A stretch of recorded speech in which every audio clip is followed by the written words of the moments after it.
his eyes. That was all it took before his lips crashed down on mine. Our clothes were shed and were now on the floor, our naked bodies flushed together. "I love you so much, Els," Harrison whispered in my ear, smiling against it. Before I could tell him I loved him too, a loud cry of pleasure took its place as Harrison started mating with me. My phone beeped, waking me up from the best sleep I have had in my entire life of sleeping. I smiled, stretching and feeling the pain in between my legs. However, it was all worth it. I felt tons more closer to Harrison, and making love to him was indescribable. I loved him so much. Harrison groaned as I sat up, trying to reach my phone on the table lamp. I laughed as he tried to pull me back next to him. "Where are you going?" he said groggily, still not opening his eyes. "2 times in one night didn't make you exhausted?" Holy crap! I got myself a winner.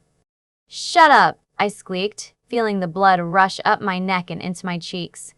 I pulled his arms around my waist off and stumbled out of bed. I pulled on my jeans and shirt, grabbing my phone on the way out. I got to call my mom before she worries. "No service in here." "I'll be back in a few," Harrison groaned, flipping so his face was buried in the pillows. I rolled my eyes at him and slipped on my shoes before walking out in the cold night air. My face flushed again as I realized we stayed in the whole day. Unlocking my iPhone, my phone froze. Text message. Unknown numbers. My eyebrows knitted together and I couldn't help the curiosity that grew. My thumb pressed, "Open message." Once the message opened, my hand began to shake and my body grew cold. There on the screen was a video. I haven't played it yet, but the video clearly showed a lady, her dark hair drenched and a new scar cutting across her forehead. Her hands were tied behind her back and her feet were tied together while she sat on a single chair. Her white shirt was soaking into her shirt, dirt stains visible from the tiny player. Her brown eyes, filled with hatred, looked straight into the camera. Dim light spilled on her, splaying shadows of her and the items around her in what seemed like a warehouse. "Mom," my voice trembled into the night, barely above a whisper. Hesitantly, I pressed the button that scared me the most that evening. "Jesse, whatever you do, don't come looking for me." "Jesse, whatever you do, don't come looking for me," my mom warned, looking straight into the camera. Her eyes held determination and meaningfulness. That was until she had to squeeze them tight and let out a scream of pain as the bucket that hung above her spilled its contents. She hissed and screamed, making me jump and want to drop the phone. Her skin began to bubble, steam emitting from her skin. Patches of skin became red. In 2 seconds, her skin went back to normal. "Wolfsbane." She opened her eyes again, looking hatefully at something or someone behind the camera. She spat blood out. "What makes you think I will tell my daughter to come here?" There was no reply, and she chuckled dryly. "You're pathetic," she spat, almost springing from her seat and tearing the ropes tying her down with her non-human strength. However, the wolfsbane was spilled onto her again. I shut my eyes tight, letting her scream that died at the end from her sobs of pain numb my ears. "Go ahead," my mom hissed out from gritted teeth. "Kill me." She then looked straight at the camera, her eyes dilating and patches of fur wanting to come out of her skin. I could see the muscles moving under her arms and on her face. The wolfsbane was holding her wolf back. A single tear spilled out of her eye before she said, "Jesse, I'm sorry. I love you and Andrew both. Please don't come after me. I would rather die than to live with the thought of my baby girl buried. We'll be fine. I'll find a way to get out of here." Wolfsbane was spilled onto her again. I gripped the phone tighter. In the middle of her agonizing cry, the video ended. It was only then did I realize how my whole body was shaking. Tears soaked my face, dripping down my chin and onto my shirt. My hands gripped my phone tightly, my knuckles turning white. I could feel the blood draining from my body, a cold darkness sweeping over me. But I wasn't scared. Yay, I was furious. My eyes were dilating and I could feel my wolf itching to come out of my body. However, I held it in. I had enough with whoever was playing sick jokes on me. They were hurting everyone I loved for a reason I'm not even sure of. To get as far as making my mom suffer made my stomach turn and cause a burning hatred to build up. I knew what I had to do. I had to find my mom and kill the person behind it all. Even if I die, I die fighting. My mom has done so much for me, and now it was my turn. Scrolling down the screen to the very bottom of the message, my claws were already coming out. A simple message was on the bottom. Old Jerry's Donuts Warehouse. 9:30 p.m. Fail to show up and your mother dies. I checked my watch. 8:00 p.m. Stuffing my phone in my back pocket, I strode towards the garage of the pack house, taking Harrison's keys.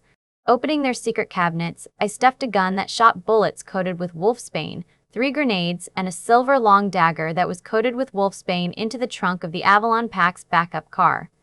Dear Harrison, babe, mate, I began to write on a long sheet of paper. I knew Harrison was fast asleep upstairs, and he would never approve of me going after my mom.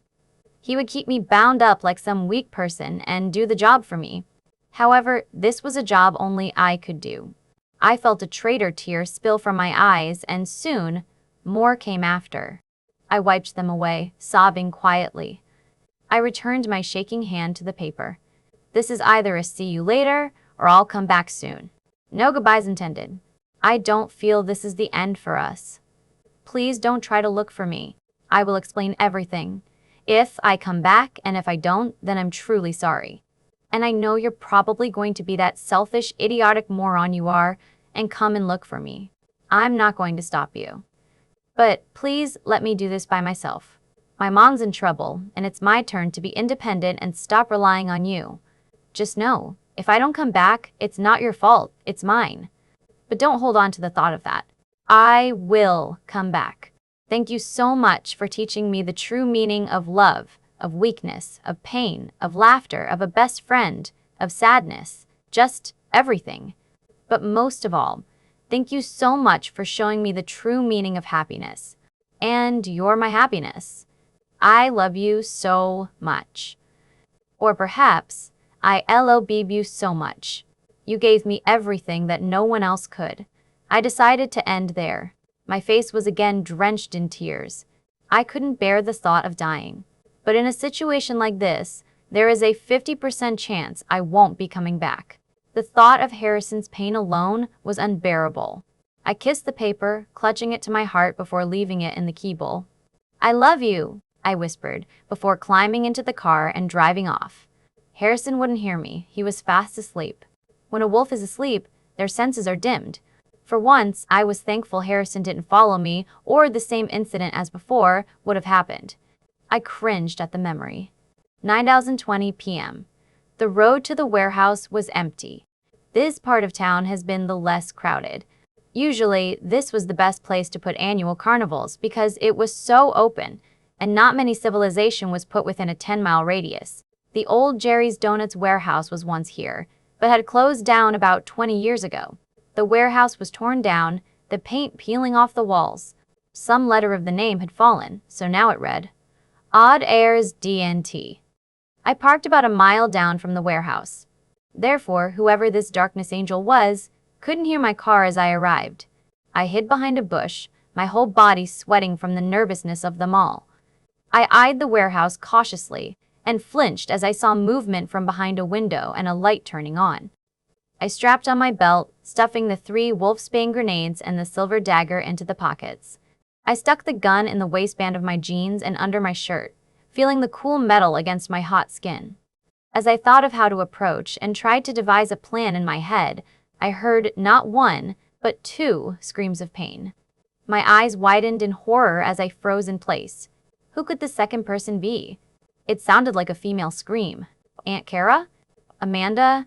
Betty? Jennifer? They screamed again, waking me up from my reverie. I was running out of time. 5 minutes, and my mom and whoever the second person was could be killed. When they screamed again, a burst of confidence flowed through my body. You're strong, my wolf whispered. As my wolf continually tried to soothe my nerves, I gave confident strides towards the building. A strange smell wafted into my nose, making my stomach churn and my eyes burn. Wolfsbane surrounded the perimeter. I growled in disgust. However, this didn't stop me from walking towards the door and slamming it open. A cold breeze and wretched smell hit me once the door banged on the wall. The open space was lit only by a dim light. Surrounding it were boxes, buckets with vile liquid that I assumed was wolfsbane, a table on the far corner, beer bottles scattered on top, and violent tools used to torture someone. My eyes wavered on the two people in the corner. Their eyes froze on me and widened. Their wrists were chained up on the wall, and so were their ankles. They were practically dangling from their wrists, which looked like their arms wanted to fall out from soon. The places the chains were touching were red, new skin surfacing every 1 second, only to be burned again by the chains. The girl looked about my age. Her sapphire eyes looked at me in agony. Her platinum blonde hair was a mess. Dirt smudged her perfect complexion. New scar wounds ran up and down her arms and legs. She was only in a nightgown. I only realize now that they abducted her from her sleep. Her eyes read, "Run now," as she shook when a breeze swept across the room. "Daisy," my voice quavered as I recognized her. I had to hold on to the doorframe from the sight of her torture. It was hard to digest it all in, and for me to see it in person was undeniably heart-clenching and gut-punching. "What are you doing here?" she whispered quickly. "Jessie, you have to go. Now." I shook my head, refusing to meet her eyes. The ones that were empty. All because of me.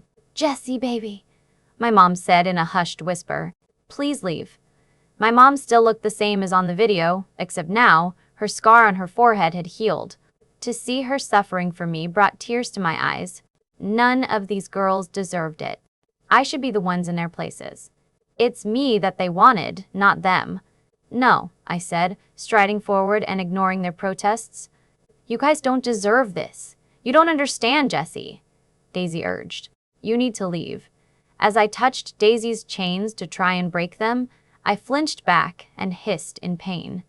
I looked down at my hand to see a burn, only to be replaced by new skin and heal quickly. "Honey, don't touch the chains. They're covered in wolfsbane," Mom warned, moving towards me as if she could take me away from them. "I'm so sorry," I said, looking both of them in the eyes and back to where their bare skins touched the chains. "I will get you out of here." I heard an applaud from behind me. I jumped backwards in surprise, backing up towards the wall on instinct. I could barely make the outline of a figure in the back corner where there was no light. I squinted my eyes, trying to see who it was while resting my right hand on my dagger, getting ready to pull it out. I growled, my lips stretched to expose my clenched teeth. "Jessica, Jessica, Jessica. So glad you could join us. I have to say, I'm slightly disappointed you showed up. I was looking forward to watching these two women suffer some more." My growling stopped immediately. I knew that voice. It was all too familiar. The same cold darkness from earlier enveloped me like a hug. My eyes widened and my hand on my dagger started to tremble. My legs numbed, and soon I felt the need to throw up and pinch myself. This couldn't be real. A handsome man stepped out from the darkness and into the light. His black, shiny shoes clacked on the hard, cemented ground. He wore a clean, pinstriped button-down and his favorite slacks. His brown hair had grown out and he wore it slicked back now. His green eyes stared right into my soul, and I felt a sudden fear. His strong features moved and crinkled as his lips stretched into a sinister smile. My heart dropped, and I didn't know whether a joke being played with me or this was some type of dream. My legs buckled slightly from wanting to fall on the ground, and the man in front of me chuckled. Aside from that, I felt nothing. I was too numb to care. "Daddy?"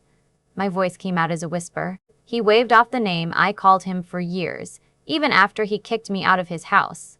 He checked his watch and said, "You're a little bit late." My dad feigned a yawn and looked back at the corner. He waved his hand to another figure in the dark to come over. "Can you do me a favor? Whip her mom and let Jessica watch." How many times did I have to teach her to do things on time? I think this time she'll learn. "No!" I screamed, tears finally spilling out of my cheeks. I jumped up on instinct. "Please don't. Please just let them." I covered my mouth with a shaking hand as the person in the corner finally stepped into the dim light. I backed up again until my back hit the wall in between my mother and Daisy. With my dad, they laughed at my weakness. His brown eyes rested on me with hatred as his handsome smirk took place on his good-looking face. His hands held a whip, and the other pushed up the sleeve of his button-down. "My pleasure, Hughes," he said, his eyes never leaving my own. "Jesse," his voice dripped with malice. "Scott," my voice trembled. "I trusted you." "You see, Jesse," Scott sneered, taking small steps toward me. Almost as if saying my name was like a burn to his tongue, he spat it out. My hands trembled as he walked closer until he was mere feet away from me. However, it wasn't from being scared of him. It was from the shock of the realization that he played a part in all this mayhem. You should be really careful with who you trust. So take this as a learning experience. I felt bile rise in my throat as I glared at him. I could feel my eyes glowing, indicating the first signs that my wolf wanted to come out. My skin began to ripple, the familiar white fur sprouting out in patches on my arms. My gums began to itch as my canines appeared and retracted repeatedly. My fingers began to curl as my nails turned sharp. I heard the low growl of my wolf, wanting to come out. However, I held my wolf in, telling her soothing words inwardly. My father and Scott just chuckled, sending chills up my spine at how sinister it sounded. "Well, would you look at that? She can barely control herself," my dad snickered. "I thought healers were strong, huh, Jesse?" Scott said, almost angrily. He obviously hated my kind, the ones who were able to heal and only wanted to help the werewolves. "She'll be stronger than you'll ever be," I heard my mom defend. She struggled in her chains, trying to break them loose. She gritted her teeth as Wolf's bane burned her flesh. "Shut up, you weak imbecile," my father shouted, coming up close to her and slapping her hard across the face. My mother growled, baring her canines. My heart dropped and clenched as a few tears escaped my eyes. I was too shocked to react. This couldn't have been the same father who tucked me in at night and kissed my forehead. The same father who taught Andrew how to play baseball. The same father who would kiss his wife and murmur words of affection to her as he came home. "You touch her again and I swear I will slap you harder than you ever slapped her," I threatened, wiping my tears away angrily. "Ouch, your words hurt me," he said sarcastically. "Is that any way to speak to your dad? You're no father of mine, understand?" I said, pointing a finger at his chest and feeling my wolf wanting to come out again. For a split second, I saw the hurt flash in his green eyes. However, I let it slide. He deserved it after all the crap he put me through. What kind of father puts his daughter in danger? What kind of father kicks his daughter because he found some tramp? What kind of father teaches his son the proper way to treat a woman when he can't even do it himself? "You're not a bastard." I made my way in front of my mom, standing in front of her protectively. "A lady?" my father snorted. "She's an animal, and because of her, my kids are too." I bared my teeth, already fed up. I took a fighting stance, trying to ignore the constant growl of my wolf wanting to jump out of the tight skin encasing her. That's when my father flinched back a little, and Scott took his place protectively. Now, it was my turn to chuckle. "Oh, I forgot, he's human. Weak and powerless," I said confidently. "So, tell me, Hughes, why come here as an easy target? Wouldn't you think I would come for you right now? You wouldn't dare touch a single hair on my head, Jessica." My father's voice never quavered. "That's just in your nature, and if you did dare to, Scott will not hesitate to kill you. Is that right, son?" He patted Scott's shoulder fatherly as Scott nodded. "So, now you're calling him son? Better watch out, Scott, before he abandons you too." This statement caused him to tremble. He snapped at me with his now bared canines. I rolled my eyes. Somehow, I didn't feel so scared anymore. It's as if there was a calming presence around. "Can I ask one question for both of you?" "Why?" They seemed to know what exactly I was asking and smirked. "Easy. I hate you creatures." "You're the creatures who killed my brother, remember?" Hughes stated. "When I married your mother, she knew all about it, but hid her identity for a long time. That was until Andrew changed for the first time. Then, I got into a fight with the bitch. She got angry and turned before my eyes. That was the real reason for the divorce. I didn't want to be married to an animal, so why not come after us then?" "Why not kill us?" I said, trying to swallow down the information that angered and saddened me. It wasn't the right time. That was until I found Scott. Again, he patted his shoulder. This time, it was for Scott to continue. All the while, Scott glared at me until he unclenched his fists and crossed it over his chest. It happened 2 years ago when my mom and dad attempted to exterminate a pack they hated for good. They were doing it for the sake of the Avalon pack. However, they were too weak. That same day, I lost both my parents. And you know how they died, Jesse? Scott shouted in my face, his whole body trembling. For a brief second, I felt his pain. He lost both his parents. I couldn't imagine life if my mom died. It was a terrifying thought. He continued, one word, healers. The fucking healers killed them, leaving me alone and broken. I was 16 for Christ's sake. I had no parents. I was lost. To make things worse, Alpha Harrison did nothing about it.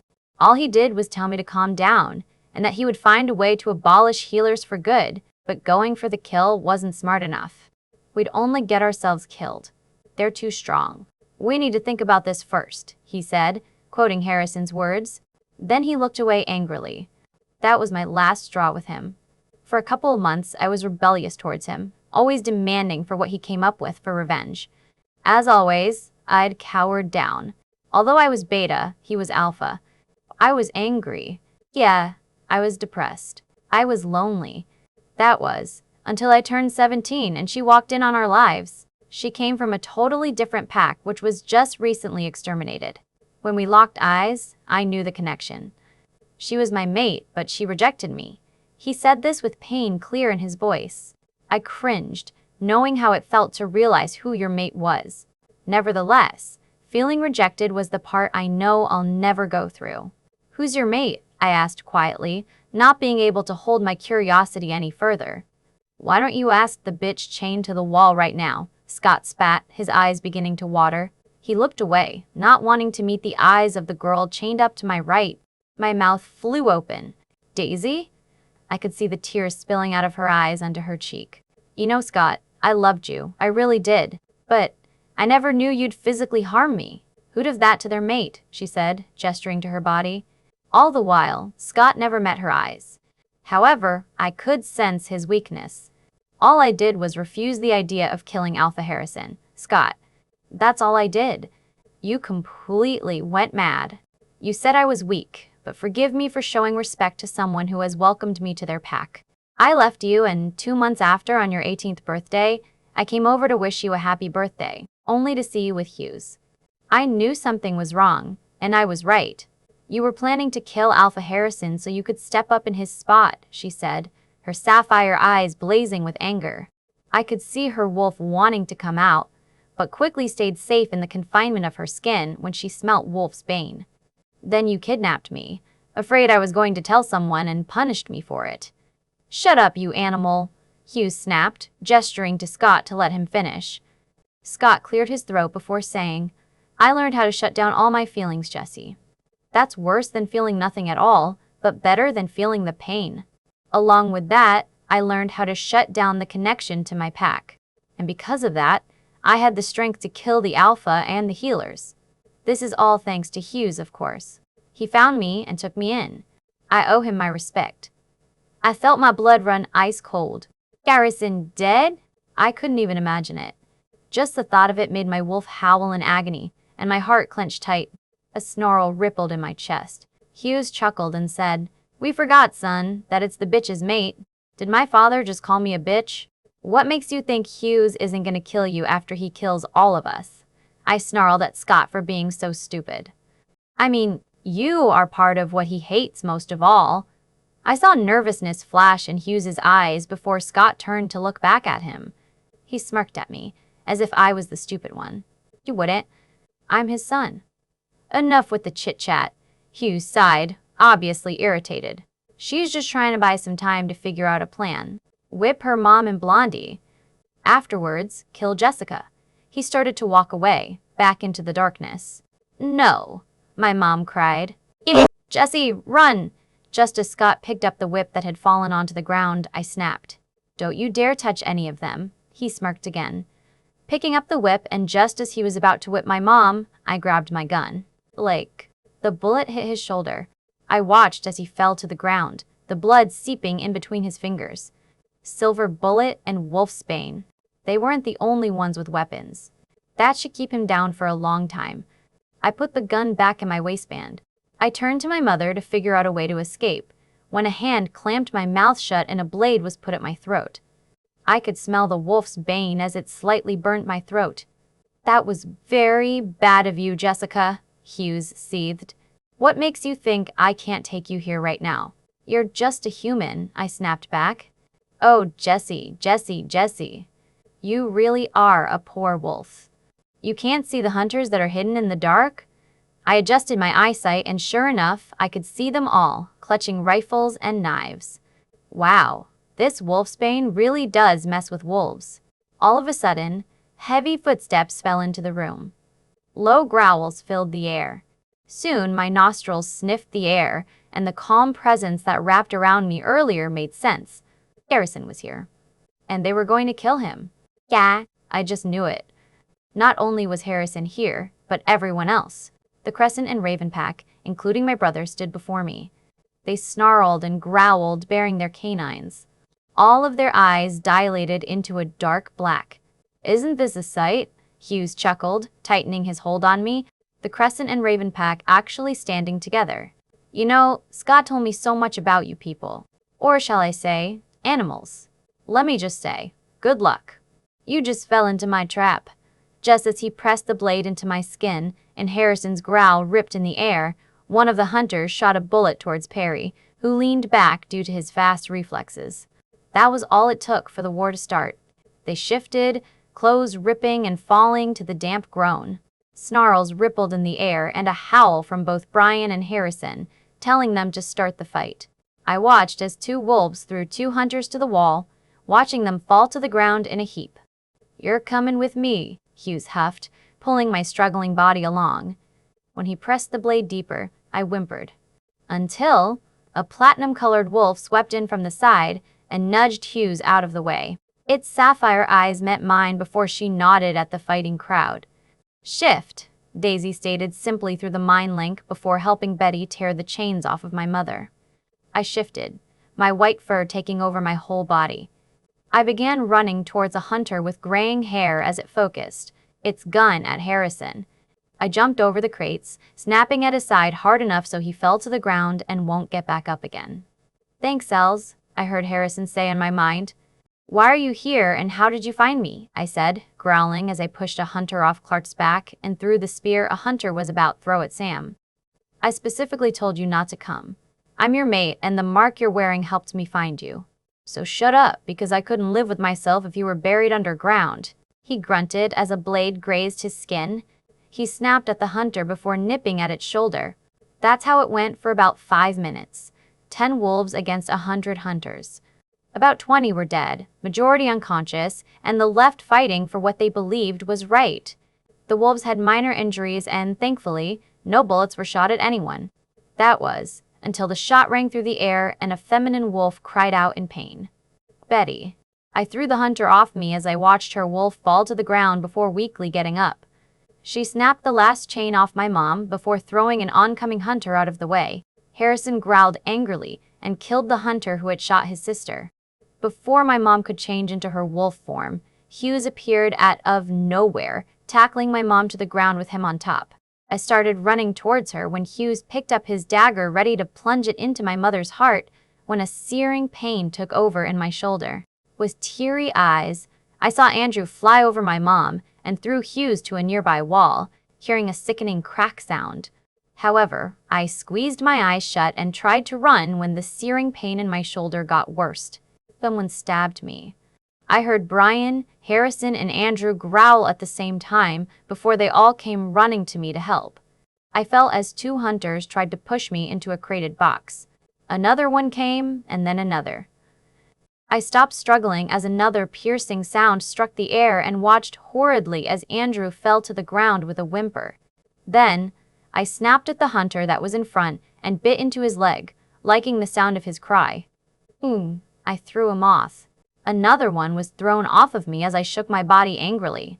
The other one was pinned down by Harrison, and just as he was about to shoot him in between the head, Harrison bit into his neck, killing him.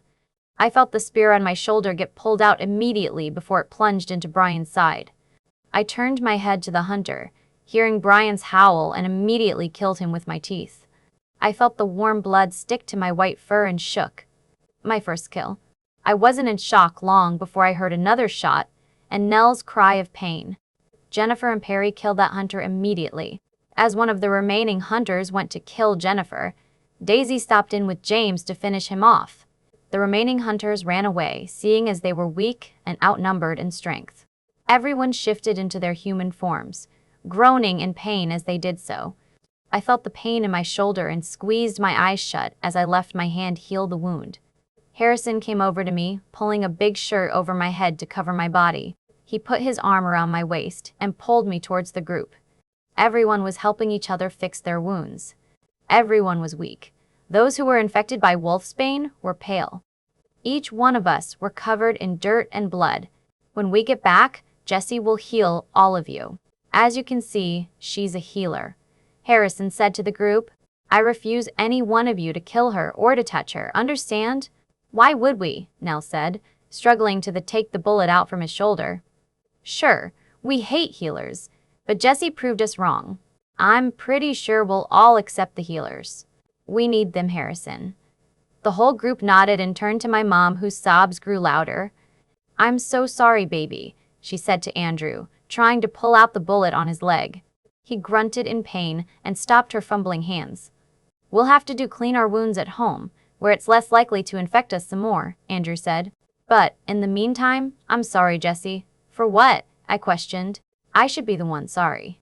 I led you guys here. I was the one who… Andrew raised his hands up to stop me. No, Jessie, not for that. His eyes softened and a tear trailed down his cheek. Dad's dead. As I watched my father's coffin slowly descend into the ground, a tear rolled down my warm cheek. Harrison kept a warm arm around my waist for comfort, which I was greatly thankful for. My hand clutched my brother's own tightly as he kept a straight face, not sure how to deal with all this quite yet. My mom sent us a sympathetic smile, rubbing our backs. There weren't many people here at the funeral. In fact, the only ones here were my mom, Andrew, Amanda, Harrison, Sandra, and me. The sound of the heavy sobs of Sandra filled the silence as she trembled and collapsed onto the floor. I rolled my eyes. Just earlier today, she snapped at the lawyer for not giving her the amount of money she wanted. You may be thinking, why am I crying? Well, he was still my dad. I grew up around him and his morals. He was there to wipe the tears off my face when I had a scratch on my knee. He was there as I learned how to ride a bike. He made me my favorite cocoa and marshmallows when I had a nightmare. He was there like any other father. And just like that, he was gone. He left this earth with the memory of me snapping at him, refusing to be called his child, and refusing to spend some time with him. Sure, he caused me great pain. He watched as I suffered, almost killed my boyfriend, and tried to kidnap me for hopes that he would find both the Crescent and Raven Pack and the healers. But, again, he was still my father. We left the burial and headed for my house, where we all just sat on the stone bench in the garden and looked at the stars, littered on the black stretch of canvas. My mom excused herself to help Aunt Kara whip up something to eat.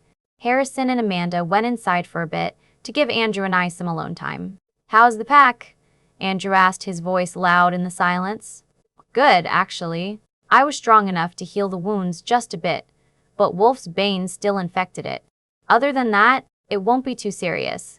In fact, they're up and at it, trying to train harder this time around. That's my little sis, Andrew smiled proudly, ruffling my hair. What'd I say? You are strong. Tell me why again. Because you're my brother, I laughed, reminiscing in the times he used to tell me that when I was feeling down. What about Scott? You haven't updated me on that kid. After the fight with the hunters, we found that Scott disappeared. It wasn't hard to find him, though. Harrison just sniffed his scent trail, and the blood on the floor was a huge indication. He wasn't too far off either. Apparently, Hughes did try to kill him. Go figure. One hunter stabbed his leg with a spear, and he was limping into the forest where we found him, washing out his wound in the river. Harrison kind of noticed Scott's connection to the pack being broken, but dismissed it because he thought it was his way of dealing with his parents' death. Harrison was also angered by the thought that Scott tried to kill his mate, so on instinct, he tried to kill Scott right away. That was until Daisy stepped in and stood up for him, although the crap Scott put her through. Scott had a mental illness where his wolf shut him off because of going against his pack and hurting his mate. This caused him to go crazy. Therefore, he was admitted into a wolf camp and won't be coming back until he had the proper treatment. Until then, Harrison promised to welcome him back to the pack because they were best friends. Nell will be taking his spot as Beta from here on out. It went silent for a while, the crickets making noise in the night sky. The silence actually comforted me, but I felt Andrew's tension. I looked at him, but he refused to look back. It's all my fault, Andrew sighed, running his hand through his dark hair. I looked up at him in question and laid my head against his tense shoulder. Dad's gone because I killed him. I froze. This is what he was tense about? He felt it was his fault that our father is gone? He was holding this all in and not knowing how to cope with it? I flicked his ear, watching as he flinched and turned to look at him. Andrew Turner, don't you dare say or even think that. You protected Mom. Just think, if you didn't save Mom, she'd be the one dead and possibly Dad too. I tried convincing him, but it sounded as if I was convincing myself as well. You're right, he finally gave in. I'm just sorry, Jesse, that he treated you that way.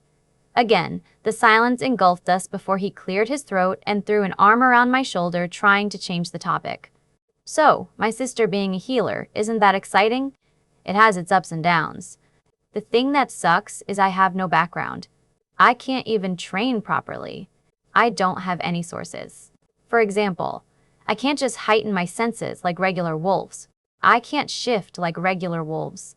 It took me a while to figure it out, and that's not even half of it. I groaned in frustration and replayed the words my dad had said to me. Oh, Jesse, Jesse, Jesse. You really are a poor wolf. You can't see the hunters that are hidden in the dark? So, what are you going to do about it? He asked, nudging my shoulder. I've talked to Mom, I said, dumping the bombshell that I was too afraid to tell anyone. She said the only way I could do this was to go down to South Dakota where the rest of the roads are. So, are you going to do it? I looked at his sad face before nodding. I have to, Dar. It's the only way I could become better. It's the only way I could stay alive. He flinched. What did you say? Part of being a healer is to heal people properly. I, myself, can't even do that. Mom told me that the ancient healers will take my life if I didn't know how to use my powers correctly. It's the prophecy. When do you leave? You do know that's pretty far from here. We live in Alabama, for Christ's sakes, Andrew said after a while.